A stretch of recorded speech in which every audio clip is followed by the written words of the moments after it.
Welcome back, ladies and gentlemen, to the Heart and Home podcast. I'm Gloria Tan, and you already know it. I'm Taufik. Who else would it be, right? It's some in our last sessions we had Tina. Yes. Yeah, so it's back to two of us again. Yes, I think we have a new guest. Yeah, soon. Yeah, soon. Yes, secret guest. Taufik, we stopped at boundary struggle. Yes. And we spoke a little bit about how it is to set boundaries. I have this question. Actually, this question pertains to like both ends of the spectrum. Okay. Just wondering. Yeah. And I think you'd be the best person to ask, honestly. Okay.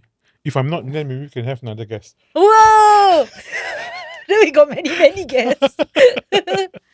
I have a question, and that is, how would it look like for a child when the child has grown up in a setting where there are zero boundaries? Wow. Yeah. When there's zero boundaries. Yeah, like no boundaries. So the child is free to do whatever they want. Oh, yeah. So we are talking about like this concept of gentle parenting. Yes. I'm not a fan of the proponent of gentle parenting. Right. There was this study done by a researcher in the UK. His name is John Gottman. Don't ask me how I know, because like I'm that guy who reads too many stuff. That's why I asked you the question. Yeah. So as I was reading his research, it spans over a period of 30 years. So it's a long longitudinal study that when he tracked and studied families who had no boundaries, no consequences, no punishment, and there was no form of discipline, and the child had like plenty of choice or choices.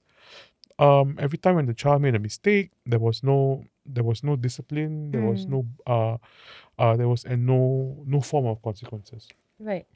So what he found out was this, is that when a child grows up with no boundaries, no consequences, no punishment, or basically no rules, no ground rules at all, and they had their way all the time, they grew up to be entitled, pretty spoiled, because basically they got everything they want. They got anything, like for example, like it's time to go to bed. No, I don't want to go to bed. Oh, sure. Why don't you just stay up? You can watch another half an hour or 1 hour of TV. So they basically got everything that they want. So one of the biggest struggles was when he tracked down, when he worked with, he found the children who grew up to become adults. And these are the same children that had no boundaries, no ground rules. And he found out some things that, because when you're growing up, right, your world is protected. Right. And then your like home is safe, everywhere is safe. But we all know that the world can be quite, the real world basically can be quite a cruel place. Yeah. So in one scenario where he actually interviewed one individual, and the individual actually a lot of the children in that study that grew up was not able to maintain relationships. Okay. 2, keep their jobs, and 3, they grew up with lesser levels of resilience. Okay. Yeah. I can kind of understand why these might be the after effects or the results. Can you tell us, maybe to the listener? So, or the what? Yeah. One of the things that John Gottman also found out was that he interviewed one of them, and he said that he wasn't employed any longer. So he found a job at the design studio, and one of the bosses gave him feedback. It's not even criticism, feedback. Then and it sounded like this: maybe you should change the font. It doesn't suit the whole concept of the presentation to the client. Doesn't meet the client brief. He quit the next day. What? Because because growing up with no boundaries, that you always right, you always get what you want, and this was a trigger of friction. And this triggered him that no, I cannot deal with this. I'm out of here. Oh my god. Yeah. So so so children who grow up with no boundaries, no ground rules, who actually get what they want all the time, uh they struggle with conflict or friction because but the real world is you cannot run away from conflict, you cannot run away from disagreements or even friction. So the slightest amount of disagreements, This wasn't even a disagreement, it's just fonts. this was feedback.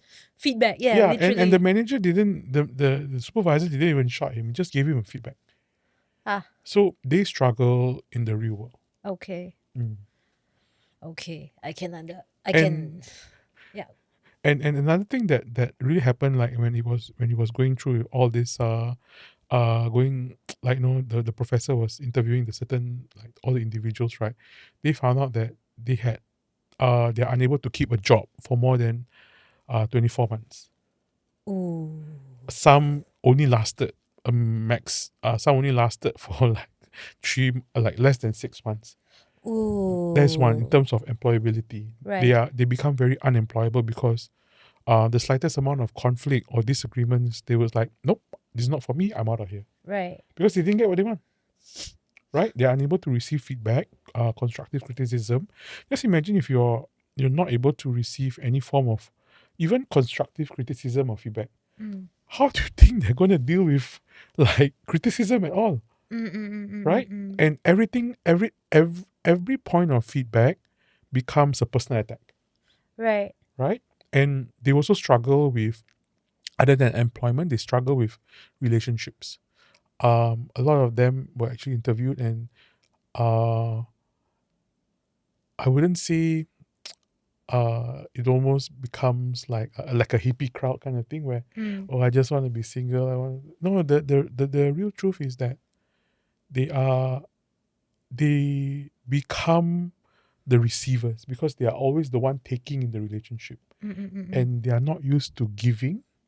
So that relationship dynamics, whereby I personally find that in any relationship, the giving and the receiving must be equal. So there's this theory called a social exchange theory, whereby any form of exchange of goods, services, services mean I do things for you lah, or even funds or anything, needs to be a balance and equal amount, right? Yeah. In any relationship, be it business, be it personal, or be it in professional. Yeah. So this social exchange needs to be equal. But for those who grew up without ground rules, It's just all about taking. they're always they're so used to being the takers, the one being receiving instead of giving. So just imagine being in a relationship with somebody who's always receiving instead of giving. Penat Syul. how yeah, and how draining can that be for the person always, like, giving, because it's never enough. Yeah. So I that know was how one of the that things. feels. Sorry. Let's open that door another time, maybe off cast, okay? So they struggle with relationships. Yeah. And it's very hard for them to maintain relationships. Yeah. Okay, understand. So this is literally based off a study as well. This is literally based off a study. Crazy that it's and 30-year study. It's yeah. And yeah. Okay. Yeah. So that's... What are your thoughts after, like, me sharing you with, like... Oh, if only you knew the things that were running through my head. just share a little bit more. Just share a little bit more, like what's going through your I head. could tell my thought process was like, ooh, I know people like that. Yeah. Ooh. And then I was like, ooh. It did hit the raw nerve, did it? It did. It was more like, ooh, it tells me a little bit more about their families, and I see it in their families and the way they were raised. Yeah. But I can't say names. Not nice. Of course not. Of course not. Nice. Yeah. But yeah, I see it. And after that, there was the reflection of like, am I like that? Because you were like, and they like to be single. And I mean, there's nothing wrong with being single, Yeah. right? Yeah. No, But I'm teasing. I'm teasing. I'm yeah, teasing. Yeah. I know. there's definitely nothing wrong with being single. Yeah, But yeah, it's just that even when you're single amongst your friends, yeah. like is that giving and receiving equal? Yeah. So if let's say for example, hypothetically, then if you have always been a person who has always been receiving, right, in your marriage or in your relationship, or even like if you're a child or a teenager, you're listening to this, the question I also have for you is that what do you need to do differently to make things better? Yeah. Yeah. And even like now when you're a parent now, right? I tell you, parents that I work with, right, our biggest strength is that we are very giving. We are very giving and we're very generous with our time, with our money, with everything, with our efforts. Yeah. Now, this social exchange need to be equal. And the only way for it to be equal is to have like clear guidelines and clear ground rules at home. Because you cannot pour from an empty cup. Oh yeah. I've heard that phrase way too many times. You cannot pour from an empty cup. Yeah. You cannot always give a part of yourself to your children. And there needs to be ground rules at home for you to regulate or to control the situation at home. And when we're talking about control, it's not being too controlling. Right? Is to make sure that everybody in the same space grows up safe, grows up secure, is predictable, and everybody's an equal contributor. Yeah. I'm gonna move on to the next question because you already brought up the key point of my next question. Control?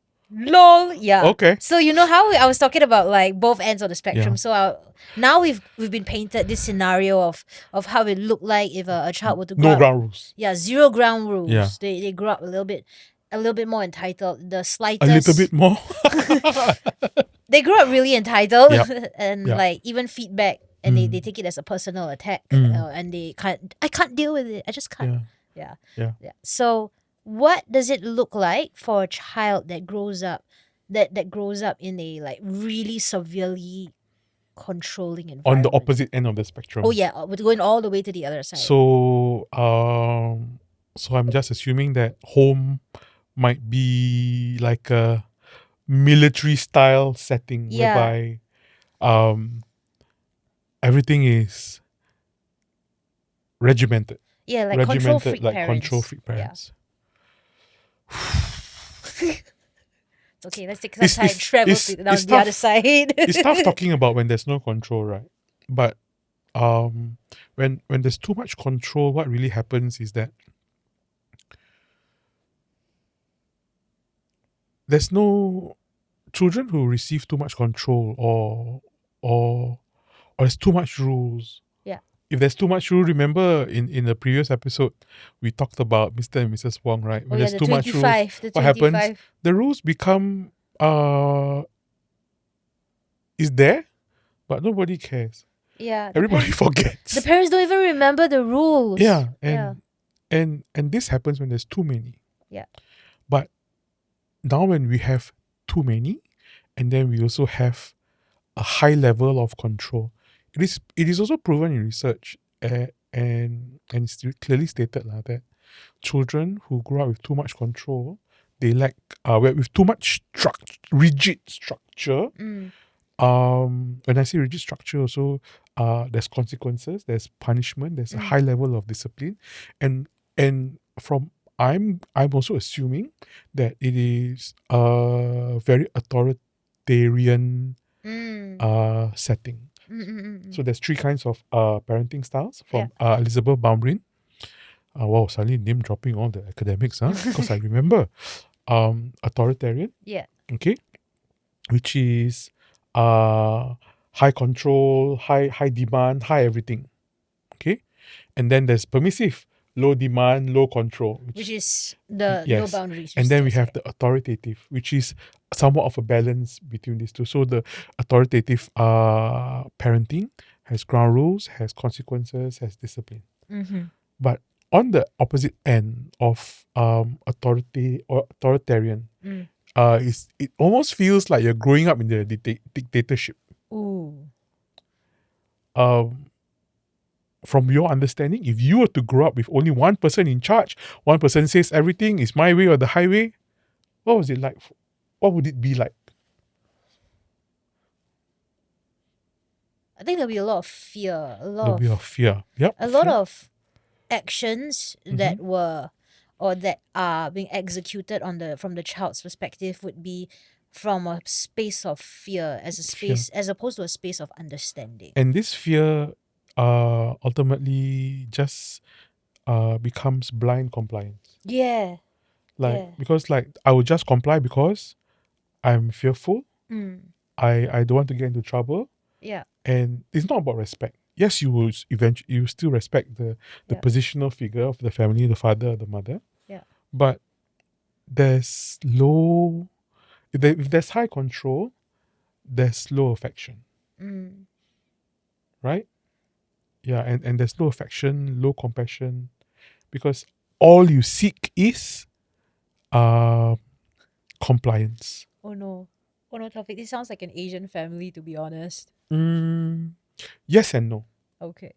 I say yes and no because yes, it does sound like a very traditional Asian family, right? Very old school. But on the flip side is that while our parents were like Asian parents might be very rigid, right? Yeah. But care, love, and concern was shown in different ways. Like for example, yeah, when cut fruits, yeah, yes. So it's actually being compensated by acts of service, right? There's a lot of people I know that when they grew up, a lot of parents that I worked with, and one of the things that they shared was like, oh, my parents was like this, my mom was like that, my dad was like, yeah, and I'm sure you have heard about the 5 love languages, right? Yeah. But our parents, Asian parents, show affection differently by doing things for you. Like for example, on a Sunday morning when you wake up, 8 o'clock, 9 o'clock, there's food on the table. There's prata. There's prata, nasi lemak, or kuih tutu or whatever that you guys eat. Yeah. How did it appear there? My father. Yeah. Yeah. Or it's not magic, huh? Yeah. It's not magic. It's just that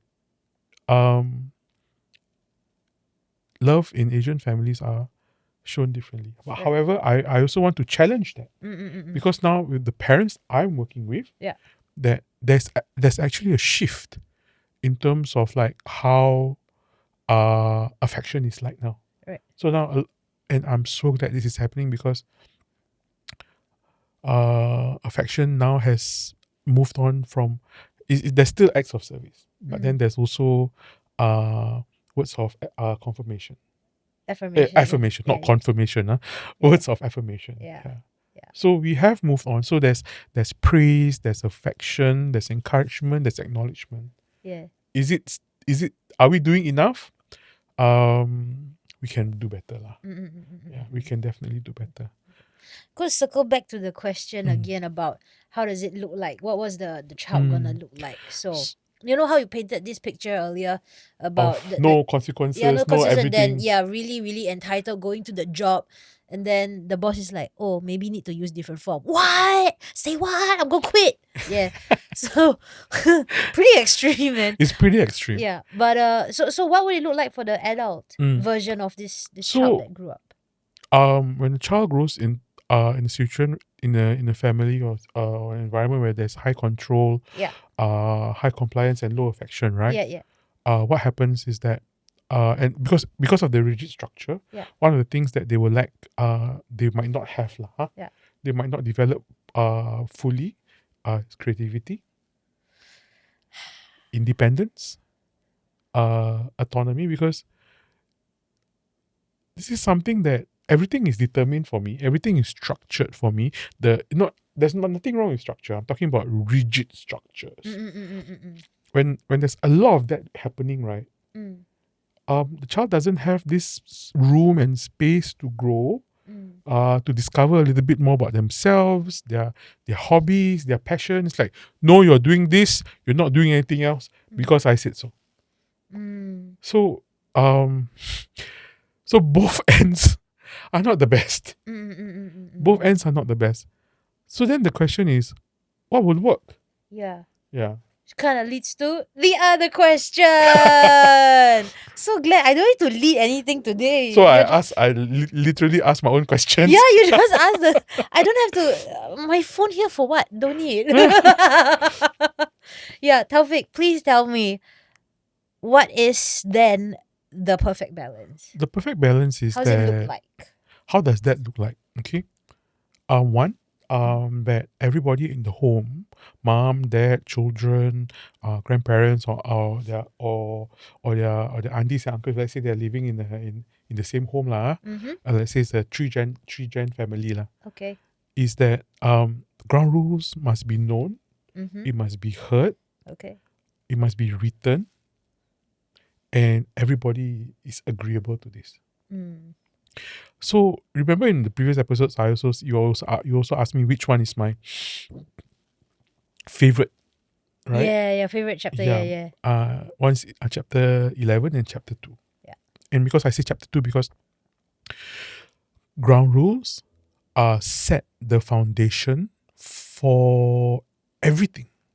It gives you that foundation, gives you that structure, it gives you that, hey, if I do this, this will happen, right? And the best thing is to always make sure that you keep the ground rules to something very simple. Okay. 25 is definitely too many. Don't be like Mr. and Mrs. Wong. Yeah. Keep it down to 3, 4, or even 5. 5, I would say maximum. 5 is okay. Yeah. So, and it needs to be co-created. In a space where everyone has a say, everyone is responsible for it. And then if somebody messes up, say for example, right, if let's say you come back late, imagine yourself as a 14-year-old, you come back late from school because last day of school you want to hang out with your friends. Yeah. And now I'll ask you again, if let's say let's use my ground rules at home. Be punctual, be respectful, be honest, and no electronic gadgets at all meal times. Okay, so let's say you come back late. So you come back, and I will have a discussion with you and say like, so Gloria, what time are you supposed to be back? Let's say for example, 7 o'clock, right? And you came back at 8:30. And then what time are you supposed to be back? 7. Then I'll ask you, like, okay, what does ground rule number 2 say? Be punctual. Were you punctual? Right? So you were not. And then I'll ask you again, so now if you're already late, what are you supposed to tell us? You're supposed to inform us, right? Now ask the question like, are you respectful of our time?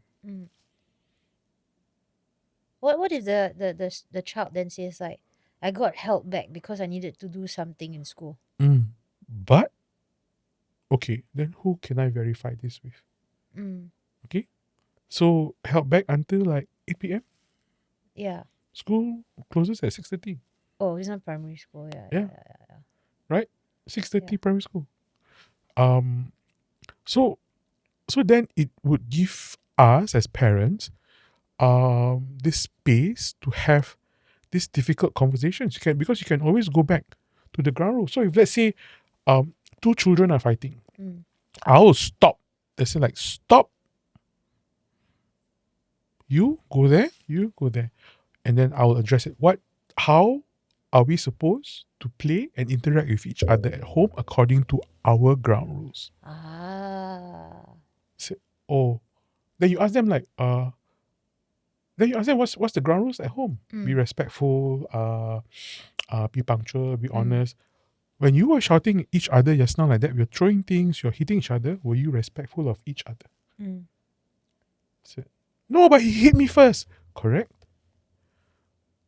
Were both of you disrespectful to each other? So then now, it gives you this firm base, this foundation, that if there's any misbehavior, you can always challenge.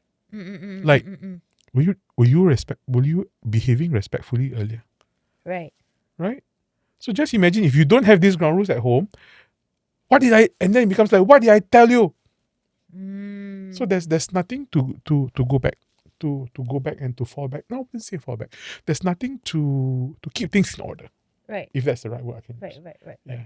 So that is the balance then. Yeah. Setting the ground rules and then To get co-creating yes, together in a family meeting. How to do it? You can always call me for a consult. Yeah. Before I forget, sometimes I forget about that as well. Yes, if needed help. Yeah. Actually, there are parents who need help. I've been talking to a few people ever since we started. Yeah. There are some parents who have been like asking me. I'm just going to gently remind our audience as well. Yes, please come and ask Taufik. Like we said, the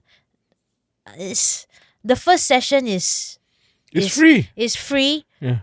But it's also like really got to do a vibe check. You got questions, please ask Taufik, because he's here and he wants to help. Literally. Yeah. Thank you so much for that. For telling us about answering these questions, giving us a little bit of a picture of how it would look like without rules and without boundaries, and how when it there's look like too many, when there's too little boundaries. Yeah. I guess the last thing for the parents out there, I'm going to ask behalf of them, for those parents who are listening to us, or the audience that's listening to us right now, and they're doing a little bit of self-reflection, because that kind of happens sometimes when we're we're in the zone. What's a little piece of advice or a little shift a parent can do if they're listening to us right now and they go like, oh my god, I've been either A, too controlling, or B, not been setting any boundaries? Then you really have to ask yourself, what would work for me and my family? Because they have to ask that question first. Because sometimes when as parents, when they grew up, right, we took on whatever we learned is from our own parents. Right? Yeah. And whatever our parents learn is from their parents. So it becomes almost like a case of like inheritance. Inheriting our previous values and like. Yeah. But we also must acknowledge that our current children, our Gen Zs, Gen Alphas and Millennials, I think we are Millennials, is it? I'm a millennial. Oh, okay. Our Gen Zs and our Gen Alphas are different. Yeah. And they need to be involved. We need to co-create with them. Yeah. I love working with Gen Alphas though. I know this is so. No, it's not Gen Alphas. I love working with Gen Zs. I haven't had a chance to work with Gen Alphas yet. I love working with Gen Zs. I work a lot with Gen Alphas because they're damn funny. Oh yeah, because Yes. I love working with the Gen Zs though. Yeah. They're super funny, and for me, the way they are, a lot of them, at least maybe it's because I do theatre, right? And I work via art. Yeah. So a lot of them are really creative, and they give perspectives that are super unhinged. So yeah. So if there's only one advice, is that if you have already set ground rules, if you already have ground rules at home, maybe it's a good time to review them. You can always consult me. That's one. Two, if you do have no ground rules, it's time to have a conversation with your children. Yeah. And what would these ground rules look like for you? Yeah.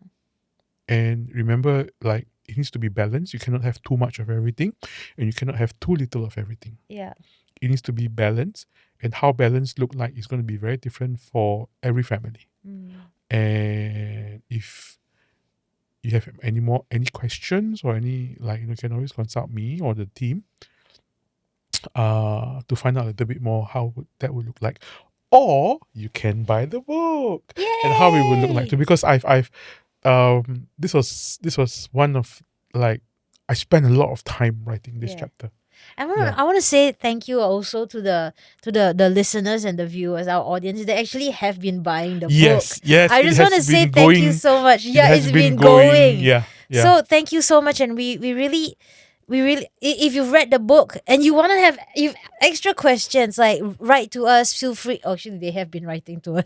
So please, They have, yeah, for yes. the others, you have questions, feel free to ask. We're always very responsive. Taufik's always very responsive as well. We are here to help with any questions you might have. So just another shout out to everyone over there. We just want to say thank you so much for supporting us. We just started out, but we're very, very grateful. So thank you very much once again. And if you like what we do here and you like listening to us,